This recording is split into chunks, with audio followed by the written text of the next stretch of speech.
So welcome to the Red Chair. We have a really special guest today, Nic Von Rupp, professional big wave surfer and global celebrity. And you'd ask, what is a professional big wave surfer doing here at Indico? We're a VC fund, we back entrepreneurs, but I think Nic has an incredible story. I've known Nic for, since he was small. And he's developed some interesting stuff. Nic, tell us, who are you? What do you do?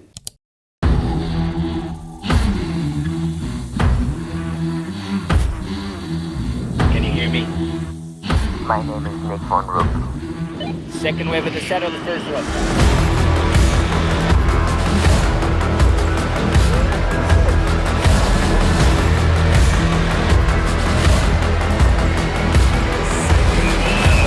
Second one is the ball, let's go. Welcome to the life of the One Froth.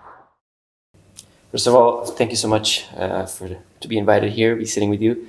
Known each other for a long time. We've shared many surf sessions, and it's a pleasure to be here at your office and at the Red Chair. A very successful podcast I've seen. It's amazing. And yeah, my name is Nic Von Rupp. I'm a professional big wave surfer. I'm born and raised in Portugal. My dad is German-American that decided to relocate to Portugal. He was a pioneer. So Exactly. many people are doing that now, right? Exactly. It's funny. I mean, I'll go into my career in a second, but it's a funny one since we're here based in Portugal. And my dad always used to tell me, Portugal is the center of the world, 30 years ago. And I was like, what are you talking about? You grew up in the States, you grew up in Hollywood, all these beautiful streets, all these beautiful beaches that we see in the movies. And he always told me Portugal is the center of the world. And it was really hard to comprehend back then, but these days it is the center of the world. You have so many people moving here and even the center of the surfing world to a certain extent, right? With Nazaré and all these. 100%.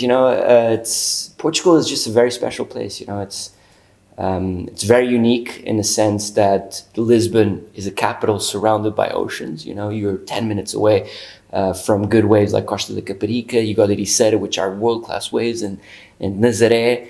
And it took a long time, for people to recognize that, and also us as Portuguese that we grew up here, to realize how great this place is and how great the waves are over here. And it's amazing, it really shapes the great surfers we have these days in Portugal, from big wave surfers, from guys like Frederico Moraes, Vasco Ribeiro, guys like Kanoe Igarashi moving here. Yeah. So it's a great place. So you started your professional career. You went to the German School of Lisbon, and then you became a professional surfer. Tell us a little bit about that, and we'll segue that into the why it makes sense to talk about investment. I'm a professional big wave surfer these days. My career is dedicated to surfing the biggest waves from mostly Nazaré, but I also go over to Hawaii, to Jaws or Mavericks. And it's really funny, looking back when I was 7 years old, when I started surfing, obviously I was always very driven by passion.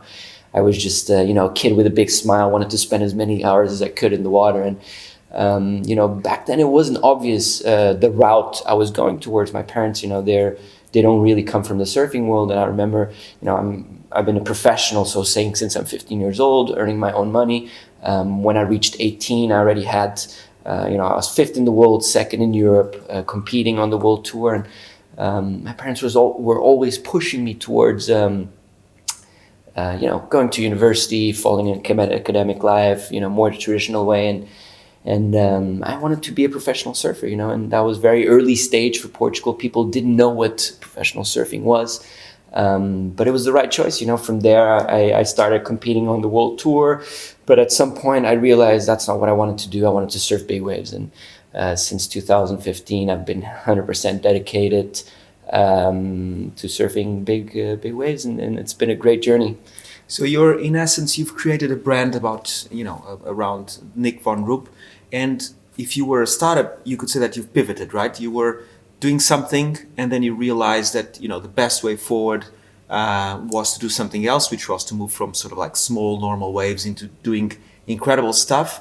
And so, what were the challenges in that process of creating the Nic Von Rupp brand? I mean, it's really hard to walk away from being a sheep in the herd. Competitive surfing is where it's at. That's what sponsors want you to do. They want you to get on a world tour, be a world champion, That's what it used to be. That's for the last 20 years. That was the the pinnacle of professional surfing. To walk away from that, you know, I've been sponsored by Nike been with Monster Energy for a long time, Hurley, you know, very competitive orientated brands. To walk away from the competitiveness of wanting to qualify for the World Tour and going into a completely different route as big wave surfing was extremely risky, you know. But it came to a point where I was like, you know what, I'm 25 years old right now. I've been sponsored for the last 15 years. You know, sponsorships are great. I'm doing something. I had just gotten second in the ISA World Surfing Games. But it came to a point where it's like, you know what, I'm not happy. I'm not happy going to Brazil. I'm not happy going to Japan, surfing small waves, losing, winning sometimes, but losing a lot in the middle. I want to do what I want to do, what I'm passionate about. So I went from right to left. It was a very risky time decision as well, because you know, what are you going to tell your sponsors? You know, like I'm going to stop doing what you want me to do. I'm just going to start doing what I want to do. So I started getting dedicating myself on producing content, on surfing big waves, and this was really also at the time where, you know, the internet revolution came to play. Which year was this, more or less? So? 2012. That's when it started. You know, when you know, videos on the internet started being a thing. Social media was starting to come up, like Instagram, Facebook was going on for a while. So you recognized that trend early on, and you moved from being like a competitive, you know, regular surfer, world-class regular competitive surfing, into creating your brand on the internet by pursuing big waves and doing extreme things. Exactly. I mean, I always loved creating content. You know, that's always liked creating videos, and you know, there was one video that really went viral. You know, and then I realized, wow, like, I mean, there's Which video was that? It was a video in Ireland in 2012. I remember that very well. Yeah. Like a huge left-hander, right? Yeah, big wave, dark weather, and you know, there's millions of people watching it. And at the time, I went into the States, into my sponsor's office, and you know, he really told me like, hey, it could be a way here, you know. And this was really early stage. No one was doing that, and you know, it took me a while to walk away from the competitive side and really focus on only creating a video. But you know, I finally took the decision, you know, a couple years later, and it was the right timing. You know, it was really when the whole digital revolution was happening, social media started being a thing. You could all of a sudden reach people all over the world. You were in an independent platform, you know. You're not dependent of someone to communicate for you. You know, it's all about yourself, your talent, and how you're expressing your talent on a global level. And you know, it did a lot for surfers like me, that whole revolution, because back in the day, to be a successful professional, you had to be either in the States, in Australia, or Brazil. That's how you make it. People used to tell me all my life, if you want to make it as a professional, you go there.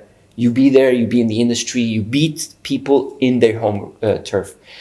You know, the whole digital revolution was really important because all of a sudden, if you're talented, you can communicate to the world in your home turf. And that's what happened, you know, in the years 2012 all the way to now. You know, it really gave us, the internet gave us it was a platform for expression, to communicate with people all over the world, showing the great ways we have over here. Places like Nazaré really started coming on the map, and people just you know, started turning their eyes from places from the States and moving their eyes to Europe. You know. And I was just really fortunate to be a part of early stage, you know, being a part, really dedicating, creating content, being active on social media.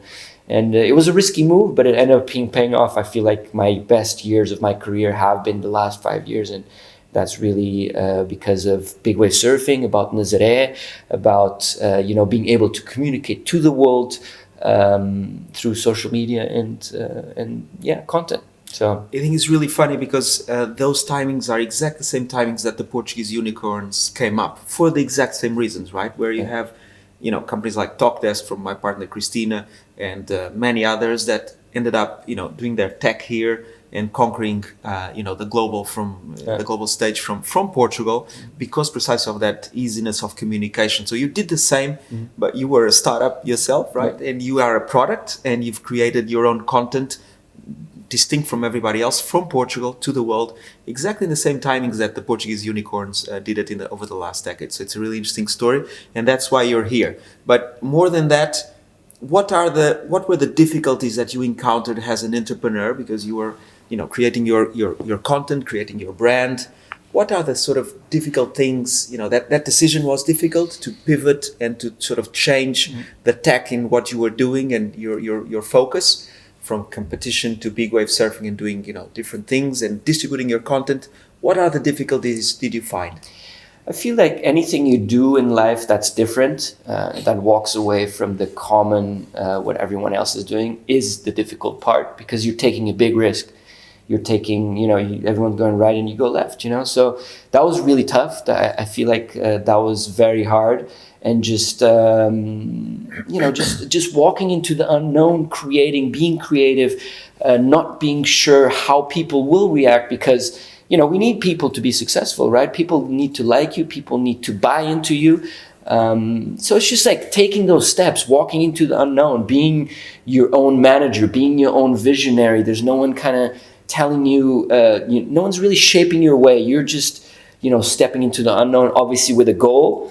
But it's just those early days where, you're still trying to figure out how, you're cooking up a meal, and you don't know how it's going to end up. So that fear factor is really tough. And, that was also combined with Nazaré, with the boom of Nazaré, There was timing, there was a bit of luck as well, right? Yeah, that things came up at the same time. Yeah, totally. But one of the big things that you created was this, the One Froth series, which is super successful. You're probably the most well-known Portuguese surfer, together with Frederico, globally, right? And he chose the competitive route, and you are, a social media star, right? A global celebrity in that world. How did you come up with the concept of One Froth? Yeah. Can you explain what froth is for a non-surfer? Froth is excitement, like someone that froths. And I do, like my life has always been about, what has driven me is excitement, about, is passion, right? That drives you forward. And so Von is my name. My name is Nic Von Rupp. And people started calling me One Froth, because froth is the dog's froth, and people froth as well when they're excited about projects and when they, when you see them. So that's me. I froth, so saying, a lot on life, on surfing, and on projects, and I just wanted to, I started this concept of One Froth, obviously because I wanted to show people what it is like to live on a daily, people like to show the rainbow, but they don't show the darkness of the winter, so saying. So I really wanted to bring people into my life and show them, what it is like, how's my training schedule, how's my daily life, no filters, the good and bad. And yeah, I started a YouTube series 3 years ago now. And it's been quite successful. We have videos that have reached over 500,000 views in an organic way, which is great. We're currently the biggest European YouTube series, and we're top 5 in the world. So we communicate a lot about Nazaré. We also have merchandising product that does pretty well. But it's a challenge, I'm a professional surfer. I have to focus on my career. I have to focus on my training. And coming out with 2 episodes a month, where, the budgets are small, the teams are small, you have to really manage it yourself. So I have to be on top, besides having, my career. I also have this, I'm a production manager. I produce a YouTube series, and from there it also kind of branches out. We have these days we have a production company which we produce content for brands like Nike. We did a 3-minute commercial for Nike, for Tudor. So it's it started as very focused on creating content for myself, for my YouTube series, but it has really reached out to be something brighter, more of a production company producing content for bigger brands like Nike and so on. So It's been good. And so you've been recently recognized as one of the most influential surfers in the world, right? So globally, there's a reach in this sport, and this has opened up a series of other opportunities. So you became targeted by even digital apps and many other entrepreneurs to actually be part of these projects. And you've created some other companies yourself, like Brusco and others. Tell us, how are you branching out from being a professional surfer, doing social media, very with global reach, into becoming an investor in the digital world, and also an entrepreneur with new companies that you have been launching in the last few years? It's it all starts a long time ago. When people look at professional surfers, they're blonde. Everyone thinks they grew up on the beach surfing, but my reality is different. My parents are entrepreneurs in a way or another. They have a company for over 30 years. I grew up in an office. I grew up seeing my parents struggling to build a business that turned out to be successful and gave us a good life, and that's my reality. My dad, I never had a sports figure in my life, so saying. Obviously my parents were very supportive about my sports, but above all, it was all about education. Educate yourself to go to university, to have a great job, even though my career was going on in parallel. So there was always a spike in my parents. So what are you going to do next? When, what are you going to do when your career is over?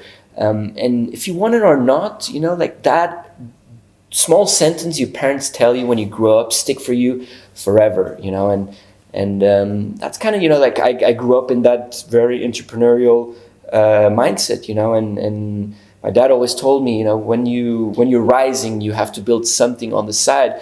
So yeah, I've been, obviously besides this production company, I built a company with the two partners, accessories company called Brusco.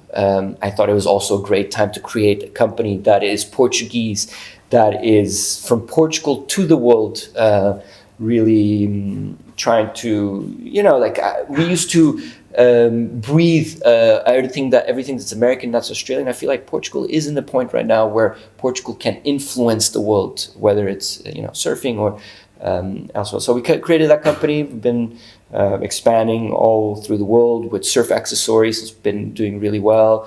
We won several awards for design and branding products. So it's going in the right path.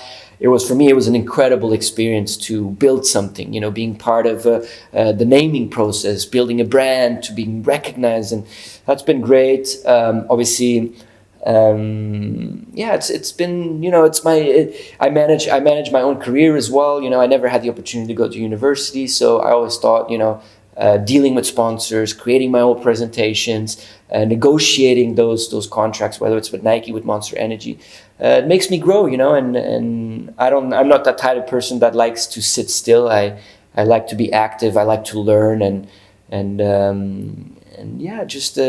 whenever my career is finished, I kind of have built myself up to be confronted with a more entrepreneurial, more. I'm ready for the daily for the daily life of a non-professional surfer. Right. So. But you've also been recently involved in other projects, right? Other digital projects where international entrepreneurs and investors have invited you to be part, to be an ambassador, and also to be an equity holder, right? Mm-hmm.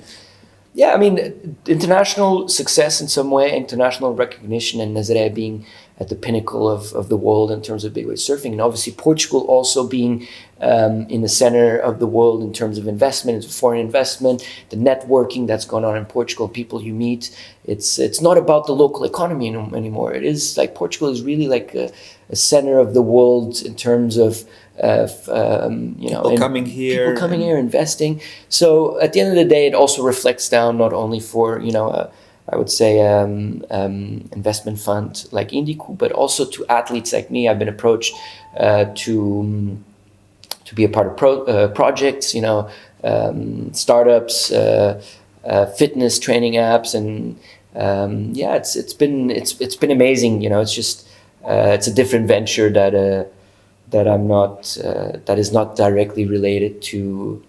It's a completely different area that I'm not used to, but it's all about a self-growth, and it's been amazing to be a part of that project, Masters app, and working together with different athletes. Yeah, other globally renowned athletes that are part of Masters. Yeah. And so let's change tack a bit and talk about your traveling. As you know, we have a blue fund that invests in ocean-related companies, particularly in sustainable companies.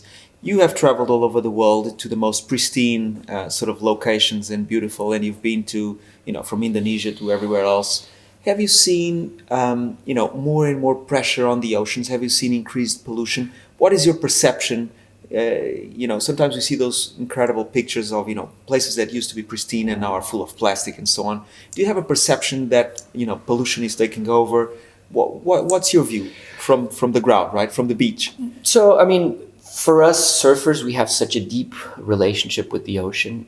I've always been taught to pick up a plastic once you go down. If you see trash, pick it up from the beach from a very young age. Obviously, pollution in the oceans is a very trendy talk these days, and it's very important. And thankfully so, it's a very trendy talk. But the reality is, it's still very niche. It's very, there's only a few people, there's only 10% of people that are really caring about the oceans. And it really comes down to education. You go to places like Indonesia, obviously, that blue water, but there is so much trash everywhere that's leading up to the beaches and to the ocean. Do you see that increase over the years since you've been going there? In Portugal, I feel like it has decreased. People are more aware and making the difference. Places like Indonesia, I mean, you go down to beaches and it's crazy. It's way worse than before. It's heartbreaking to tell you the truth. You see more companies making an effort, going into the rivers, cleaning it up. Trying to minimize that trash flowing down the rivers into the ocean. But I do feel it's a huge problem. It's a heartbreaking problem. You look at, it's a pile of mess that you don't even know where to start. It's really sad to see, the state of, and it really comes down, there's no education in that sense. Like people in poorer countries or even Portugal, they're not educated. They don't have space in their mind to understand, to dedicate time that it is, recycling process and not throwing your trash is a big issue. And I think places, obviously, the more evolved countries are making a big step. I heard Indonesia by next year are going to ban all single-use plastics, which are going to make a huge difference. But we are a long way away, and we are making, we surfers are people that have a following ship and have that relation to the ocean like we surfers have are the main spokesman, so saying, because it is about education. It's about creating awareness, about everyone making the difference and helping. It's because what you see. It's the problem is a lot deeper and bigger. You go to a place like Nazaré. Okay, the beaches are clean, but you go into that port and it's amazing. We've been doing a lot of activations in Nazaré to clean that port. And inspire people to do the same, because that's the end goal. Inspiring, using our social media for the good, not only to share great surf videos, but also inspire people to make the difference, because it is a huge problem and it's only going to get worse. And if we don't take actions, it's it's going to be a disaster. You're so involved in making the difference, investing. Some of your money to clean the oceans, creating sustainable solutions. I really thought about when I go to places like Indonesia, where I see the dimension of this problem, because it's heart touching. It's like having coming into a room that is so messy that you don't even know where to start. Right. And it goes through my mind like, okay, how can we solve this problem? Obviously, and I think. And this might be very stupid, but I feel like giving the value of plastic on the market could be a huge solution. Could be a solution, right? For giving value to plastic to motivate repurposing that plastic, right? Exactly. Recycling, repurposing, Yeah, right? but- Finding the business model that makes it worth getting it out and transforming it into something else, right? Yes, and motivating the community, the poorer communities, for example, for a third world country like where those issues are really Pressing and huge. motivating people that are in poverty to pick up that plastic and giving the value per the kilo right of incentives, plastic, right? the right incentive in terms of, for example, Indonesia, everyone sells coconuts, everyone sells t-shirts, towels, what would be if those families that sell coconuts on the beach would dedicate to picking up the plastic, exactly, right? So tackling the problem down at the beach, but also tackling the problem upstream, so that companies and people don't throw trash into the rivers and stuff like that, right? Yeah, and I feel like huge companies, obviously investment funds, but big companies like, let's say, Coca-Cola, or that actually create that plastic, I think there should be a percentage that should be reverted into, helping the communities to, prevent poverty, but also prevent plastic reaching the ocean, Yeah. So, I don't know. That is actually according to the SDGs, right? There's a number of the Sustainable Development Goals, Okay. where in fact targeting reducing poverty or life below water, which is actually the motto and the main SDG for our Blue Fund. So addressing those needs through the SDGs, and the intervention of big companies, as you say. In fact, the reason why our Blue Fund wants to target climate action through companies is because we believe actually that you can provoke change and enact change through private companies, probably even more effectively than doing so only through philanthropy and government action. So we need everybody together, of course, and I think private companies have a huge responsibility in becoming more sustainable and inducing sustainability in their local communities. So I hear you. I think that's something that is the responsibility of everybody. That's why we've done our Blue Fund, and we're trying to sort of, through positive investment, try to change that and have an action on climate. Now, what is your message for entrepreneurs? You're an entrepreneur yourself. Anything that you'd like to sort of share in terms of, lessons learned or other, big ideas that you've learned over the years? You're a superstar. Everybody knows you in this world, particularly in the surfing world, and you're an entrepreneur, right? So, I mean, I don't see myself as an entrepreneur. I see myself as a passionate human that likes to live, likes to create different projects, and some are successful steps, some are non-successful. Nevertheless, I feel like that any step you take is a successful step. You're moving forward, you're making mistakes, you're learning from your mistakes, and if you do learn from those mistakes, you won't make it again. So I feel like important is moving forward.